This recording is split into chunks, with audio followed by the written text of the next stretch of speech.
I wish to extend a very warm welcome to the presentation of UDRI in this afternoon. UDRI stands for Urban Development Research Institute.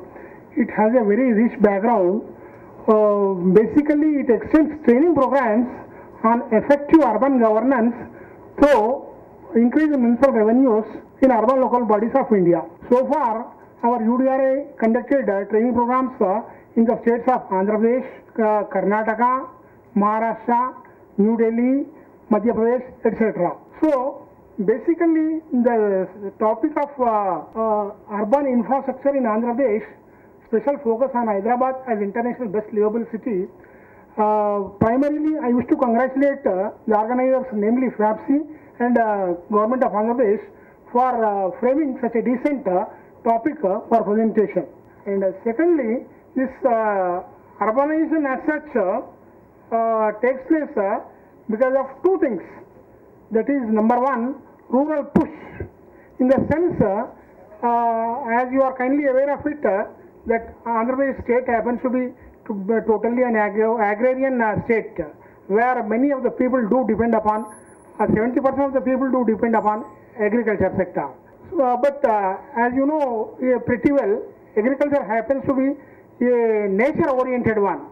Say in the period of heavy rains, there may be good crop, but in the absence of rain, there is going to be famine.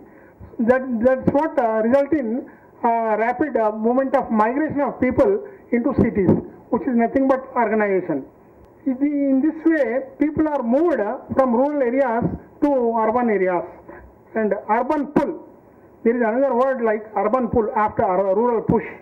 The city attracts huge employment opportunities. City attractions such as huge employment opportunities, a better standard of living, adequate health and educational facilities, coupled with decent entertainment facilities, etc.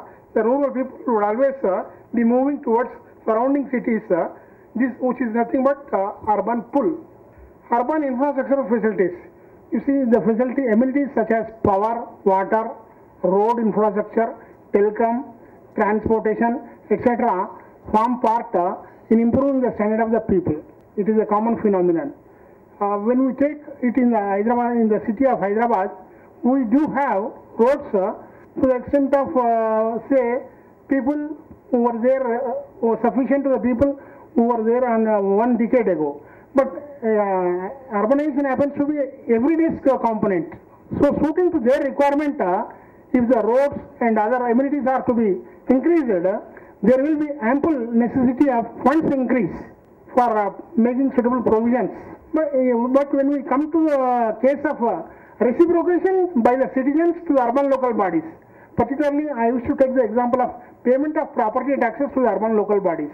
There are said to be 10 lakh assessments in Hyderabad city, but 5 lakh of them are considered to be the defaulters, which is 100% fact as revealed in the recent press by GHMC also.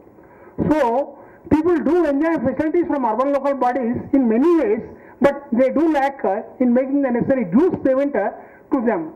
But then in that event, situation is going to become very much grave and at times unbearable also. While government has got initiatives for making development, and its administrative machinery works for development, in the same way people also do have their role to reciprocate to them by way of making payments on due dates, etc., without becoming defaulters. That's where our UDRI stresses. You see, on one side you want to enjoy facilities, and on the other side you want to become a defaulter. There is totally an imbalance in this kind of situation. No development can be forethought under this kind of situation. That's where we wish to make citizens responsible and responsive also to urban local bodies. Here UDRI stresses much on this point. So, road and rail infrastructure. Mostly I am trying to cover the subject in a general perspective.